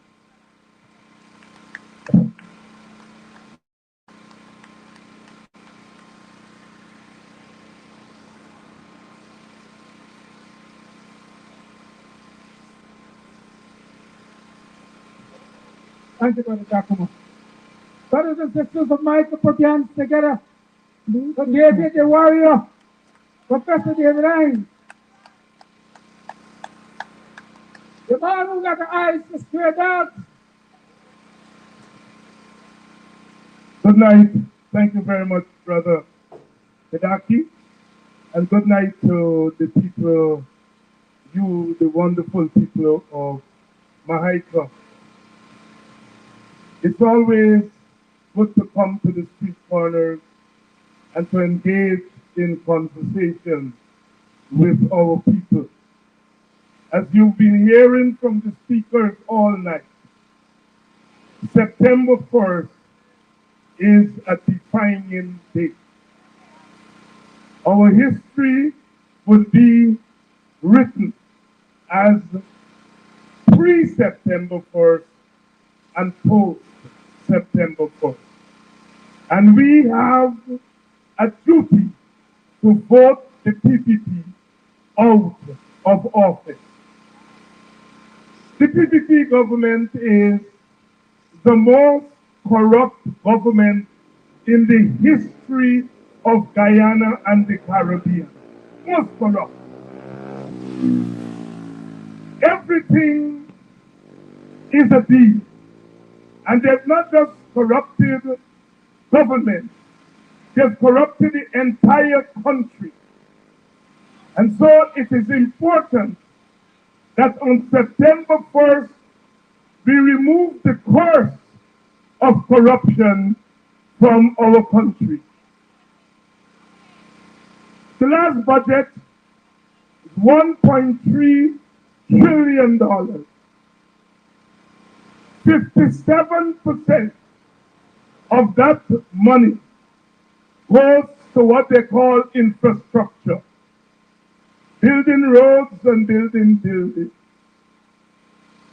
And those monies are given out in contracts. And those contracts go to a selected few, a selected group of people. The point is, therefore, that they are building roads and they're building buildings just as a show. The real intent is to use government to put money in the pockets of their own and themselves. The PPP has a master plan for Guyana, and they've been rolling it out. And that master plan is to control the money, the wealth of this country. And if you want to control the money and the wealth, you have to control the government. Because it is government that dictates who gets what, when, and how. And you also have to control the people, control their mind, control their body. And we see all of that in action in the last 5 years. The attempt to control the minds of people, to control the people and the choices they make. And make no mistake, in Guyana, political support is based on ethnicity. Indians support the PPP. Africans support the PNC/APNU. And for the PPP to continue to control Guyana, they have to control African people. And they're doing that right now. They're attempting to do that right now. They're playing with the minds of our young people. They're working on the premise that black man like money, black man like freeness, black man not care about development, black man not care about tomorrow.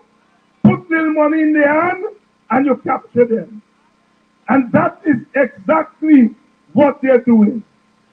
And they don't like people like me and others in the opposition, in the Working People's Alliance, in the APNU, because we are standing in their way. They say that my biggest crime is that I'm asking black people to stand together. Then why should I ask you all to stand against one another?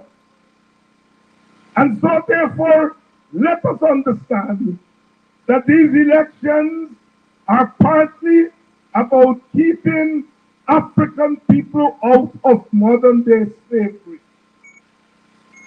You see, when somebody comes to you and say, I'm going to give you a $2 million contract. Now what is a $2 million contract? Them PPP boys just go on Main Street, wherever the place name, and they blow that out in half an hour. And they come and they give our young people a $2 million and say it's some contract. And they build them little concrete streets and say they build roads. Or they get our people going in them stinking drain and cleaning them. Sisters and brothers, that is nothing short of slavery. It is nothing short of slavery. And this election, we must put an end to it. The dignity of African people is on the line. The dignity of African people is on the line in these elections. If they succeed in winning this election, African people can say tata to live in a normal life. Now, they're saying they're seeing development. What is development? Development is when you move from one stage to a higher stage. You can have growth, but that is not development. Something can get bigger. That don't mean it gets better. Something can get wider. That don't mean it gets better. What the PPP is doing is not development. And let me explain to you. When a country is developed, it means the people must develop. It is the people that develop, not roads. If you have a standard market and a government comes to power and you are taking home $10,000 at the end of the day in profit. Development must mean that you should be able to multiply that by 10 times. Development must mean that your stand must expand, that what you are selling must increase. That's development. But if you're at the same place when they start and the same place when they end, you have not developed. Recently, the World Bank said that 48% of Guyanese live in poverty. And what do they mean by that? They mean that half of our people exist on $1,100 Guyanese dollars or less per day. 1,100 Guyanese dollars. That is what half of our population is existing on. And so, while the economy is growing, while the PPP people getting big and fat with money, the ordinary people are getting poorer and poorer. And the APNU is saying, our first objective is to reduce and ultimately end poverty. Poverty is a sin. It is a sin. When you're poor, you have to make compromises that you would not normally make. When you're poor, you are forced to do things that you would not normally do. When people can go at Park Hotel or wherever they go and sport out $1 million in one night, our women have to leave home at night and go to be watchmen, to be guards, working for $60,000 a month. That is advantage. That is slave wage. And so the APNU is saying we put an end to that. We will raise the minimum wage. We'll ensure that no worker in this country takes home less than $200,000 a month. Not one. And we, in addition to raising your wages and your salary, we will put money in your hands. You know, when we were little children, your parents give you a little small piece, and you decide whether you're going to put it in a porcelain tin or you're going to buy something for yourself. No. Professor Clive Thomas, a veteran member of the WPA, a leading economist, he has calculated that if we take 10% of the oil money and we divide it among each household in 2026 will get $1 million. Now, what is a household? Some of you may think a household is a house. No, a household is a pot. So if you live in a house with 3 families, mother and father upstairs, mother and father upstairs, that's one pot. The son live with each family, half a downstairs, there's a second pot. The daughter living with 3 family, there's a third pot. So that house will get 3 cash transfers, $3 million. And that is not money we are giving to you. It's your money. There's nothing like free money from government. It is the government who gets free money. Because you work and you pay the money into the government. And the government gives back the money to you.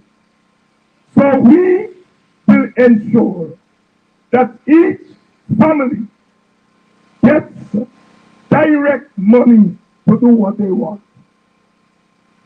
And when they give the 100,000 the other day, they give it to each individual 18 years and over. Almost 20 to 25% of our population was left out. We have our young people, 17 years old, 16 years old, some of them have children, 2 children, they were left out. They represent a household, and under our plan, those young people and their family will get $1 million. Sisters and brothers will do more than that. Public servants have been robbed in this country. They've been giving them 2%, 3%, 4%, 5%, and other categories of workers are raising. Cane harvesters, for example, what we call cane cutters, they earn more than teachers. Now those cane cutters deserve to be paid well. But teachers and police and army, they also deserve to be paid well. And so what we will do, in lieu of the monies that are owed to the public servants, we will give each public servant a plot of land, free. You won't have to pay for it. And you can decide whether you want that land as a house lot, or you want the land to farm on, or you want the land to turn it over as collateral to invest in business. Guyana is blessed with plenty land. It, as our people say, look at land, a God country. And so we will give each public servant that land. You may have already have a house lot. Give them to your picnic. Give your son that piece of land. Land is collateral. And we have some people who are saying that the APNU, when we were in government, we didn't do anything. But we did a lot. But what they're talking about is that they want something that they could point to. So when we give you that land, you can always point to the land and say, APNU and Aubrey Norton did this for me. We're having some showers of blessing. And so we're going to try to wrap up as much as we can. We often talk about what the government will do. But I want to say to you, equally important is what the government will not do to you. What the government will not do to you. And one of the things the APNU will not do to you is kill your sons, murder them. Woman, hold her head and cry, for her son has been shot down in the street. John King sings, how many more, how many more?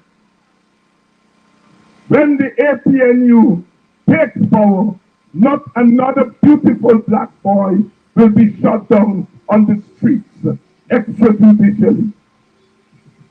And we are serious because when they kill our sons, they're killing breadwinners. They're killing the potential of the community. They're killing the seed of the community. So therefore, we will put a stop to that. Under an WPA new government, no 11-year-old girl will go into a hotel to swim, and next day her body is fished out from a pool. And a government that knows everything still cannot find the killer. The killers of Adriana Young are walking free. But I warn them tonight, your days are numbered. After September 1st, we will catch you and bring you to justice. And justice for Adriana Young would be justice for all little girls and little boys in Guyana. Justice for Adriana Young would be justice for the Henry boys. They swapped those two boys as they swapped Adriana Young. And the government protects the swappers. They will be brought to book. Sisters and brothers, what else an APNU government will not do? We will not come to Mahaica. We will not go to a millions war. We will not go to Moko and take your land away from you to give to rich big boys. We will not bulldoze your homes. We will not stand on the chest of black women. It is over. It is over. And one of the first things we will do is go to Parliament and pass legislation so that the people of Moko and Hillfoot can get back their land. We want to be very clear that we, as a government, will right the wrong. We will straighten the crooked roads. And this PPP has turned this country into a mess. And I want to say to you all tonight, they have begun to rig the election. But we warned them. We warned them.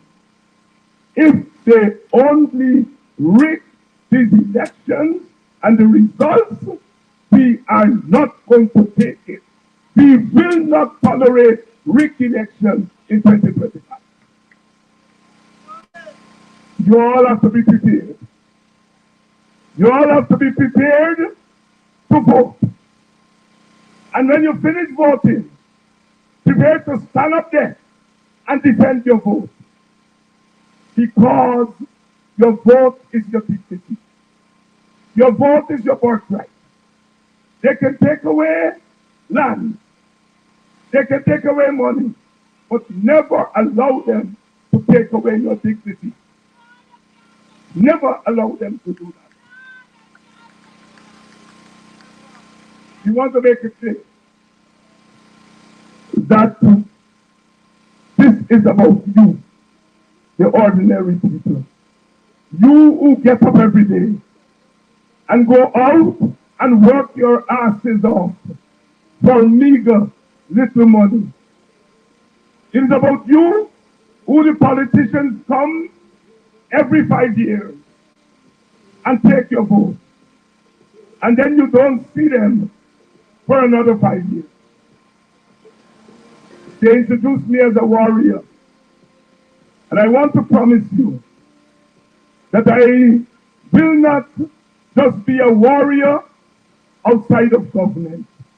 When we win and I am part of the government, I will be a warrior inside the government for you, the ordinary people. And that when we win, within the first month, we will come back to each community, first to say thanks, and second, to find out what you want. We are going to do an audit of every village in Mahaica to find out how many people are unemployed, how many people have small businesses, how many people have CXC and can't work. And we will take that audit and we will ensure that every villager gets benefits for their vote. Your vote will not be in vain. Sisters and brothers, make no mistake. As Brother Ogunte said, this is not just an election. This is a war. A war has been declared on the poor people of this country. A war has been declared on the treasury of this country.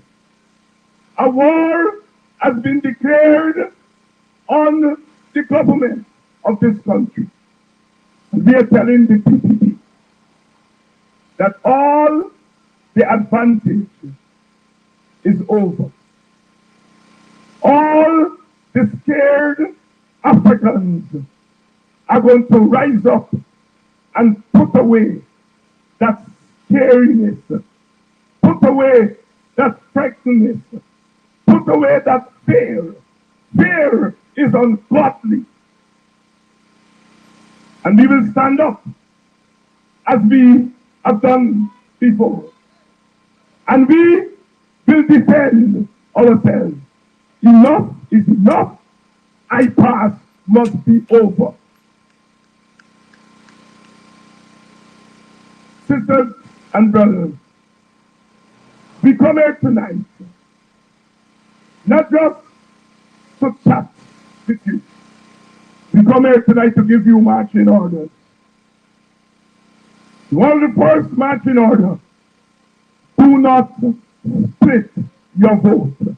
Let me hear you. Do not split your vote. Do not waste your vote. It's one vote. Do not sell your vote. It's one vote. And that vote has to go into these palms. These palms, this palm does not have blood on it. This palm does not have the blood of Brendan Battles. This palm does not have the blood of Ronald Waddle. This palm does not have the blood of Tommy Wing. This palm does not have the blood of the 5 young men from Linden who were murdered. This palm does not have the blood of 400 black men, beautiful young black men. The palm is pure. When you go into that ballot box, put your X next to the palm. And that X is not the end of it. That X is the beginning of the process. Never again will we tolerate a set of short-tailed boys to be talking to us anyhow and to be doing things to us like they own us. The other night, I was speaking at a meeting in DV, and there are 2 donkeys walking up and down. And the people say it's 2 stray donkeys. And they said they get names. One named P and one named I. I said that those are strange names. And little boy said that time they will fool you. One named Barrett and one named Orphan. Well, the time for stray donkeys is over. We don't want stray donkeys running our affairs. And if that is not enough, we went into Beirut and they got a little mangy dog walking up and down. And they must chase him, but he not go there. And here they say, hey, move out from me, hey. And a little girl say, Anil, move out from me. The mangy dog. The time for mangy dogs in government is over. And let us talk heart to heart. Freedom is pure. Freedom is not something you must play with. If you give away your freedom, you're giving away all you have. And there are those who are always going to try to stop your freedom. We have parted the seas before. In 1838, when our people walked through the gates of slavery, we parted the sea. And we said, never again. We made Guyana whole again. This was the wild coast where they bought people and sold people as slaves. We put an end to that. And as if we were never finished, the next day we bought wheelbarrows and we took our money and we put them there. And together we bought land and turned those lands into these villages. The equivalent of more than $2 trillion of dollars in today's money was spent on buying land to create these villages. We have been there before. Independence came in 1966, and we welcome independence. We parted the seas again, and we said, onward to freedom. And then came this PPP, and they took away the smile from our faces. They put guns in the hands of our young people. And when the APNU comes to government, we will take those guns away and we will point our young people in another direction. We had national service back in the 70s, and it saved so many young people at that time. And we are going to explore an updated version of the national service and give our people, our young people, another chance. The guns shooting ourselves is never the answer. And so we must commit ourselves. We must commit ourselves to this struggle because it is a struggle. We have been there before.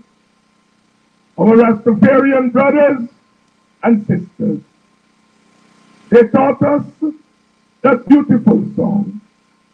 The Lion of Judah shall break every chain and give us the victory again and again. We all must become lions of Judah and break the chains of domination again. Those of us, those of you, African Guyanese, must hold aloft the banner of Ethiopia again. Ethiopia, the land of our birth, the land where our foreparents were born. We brought to these shores the beauty of Africa, And we join our indigenous brothers and sisters with their own beauty. Our Chinese, Portuguese, and Indian brothers and sisters brought their own beauty and created this mosaic of beauty. The PPP has taken away that beauty and replaced it with an ugliness. And we are called upon to save our country again. All of us. I am a proud African. I love black people. I love you because I have to love myself. And I'm not afraid to look anyone in the eye and say, I'm black, I'm proud, and I'm beautiful. And I want you never to fear to say that. You're black, you're proud, and you're beautiful. You're not better than any race, but you're equal to all races. And so, you must stand firm. Stand firm and don't give up. We shall overcome. We shall overcome as we have always done. We are marching onward to Zion. We are marching to that beautiful shore because we have a date with destiny. We have a date with freedom. We have a date with justice.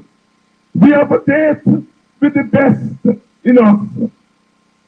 And so, commit yourselves as citizens of this country.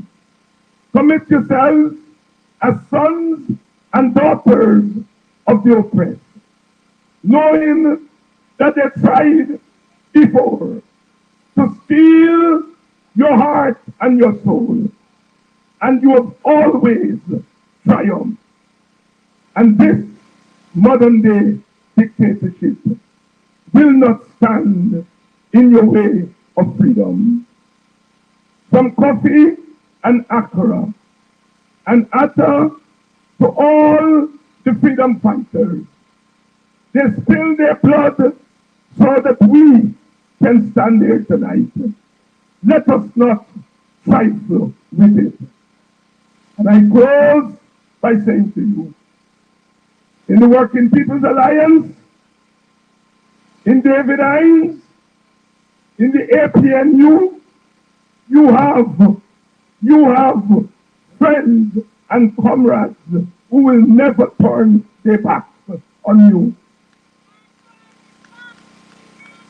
Young lady came up just now and she said to me, "You talk yet?" And I said, "No." She said, "Well, you may come here." He's standing over there. And I get that all the time as we move from place to place. And I want to thank you all for the confidence that you've shown in me and my comrades, that you recognize that we are fighters. You recognize that we are warriors for justice. And we have no quarter, and we will give none. I did not go to school at the expense of you, the ordinary people, for anyone to take their eyes and pass me, and take their eyes and pass you. And that is why, when that one Jack Dio talk up to me, I tell him, meet me at Buxton 9 Top, and let's talk here. And when the other one, Nanglal, say you're going to lock me up, I said, when I reach the airport, I will call you to come and lock me up. Courage and strength are qualities given to us by God. Are qualities given to us by our ancestors. Don't trifle with it. And so, onward, we march to September 1st. And I want you all to go in that booth with blood in your eyes and mark that X. Make it as sexy as ever. Don't let it touch the corners. And then defend it. And I want to say to the men here tonight, often you have let down our community. Women have stood in front and defended us. And now is the time for you, the men, to stand with your women. Those of you old enough to remember that old calypso that talk about man piaba and woman piaba. The women piaba, as always, stood for. I call on you, the men, to take out your piaba on September 4th. Stand them up and defend the dignity of your community. Stand with your women. Stand with your children. At the end of the day, no matter what they shout, this election is a straight fight between the PPP and the APNU. A straight fight between evil and good. A straight fight between injustice and justice. And you who support us, you are on the right side of history. Stand there, stand firm, hold aloft the banner of hope, hold aloft the banner of justice, and we are already seeing through to the other side. And on that morning, or that evening of September 2nd, when the results are announced, we shall dance in the streets. We shall dance a glad dance. We shall dance a happy dance. But the work will begin, because there's a lot of repairing to do. And repairing is not only done by government leaders. They are done by ordinary people in their villages, at their workplaces. Let us make the promise of emancipation real. Let us make the promise of independence real. Let us join our hands and our hearts in our community, and then we join it with the rest of Guyana and move forward. Onward to victory, onward to a bright future for our country. And always remember, we love you. We love you. We love you unconditionally. Without you, there is no party and there is no government.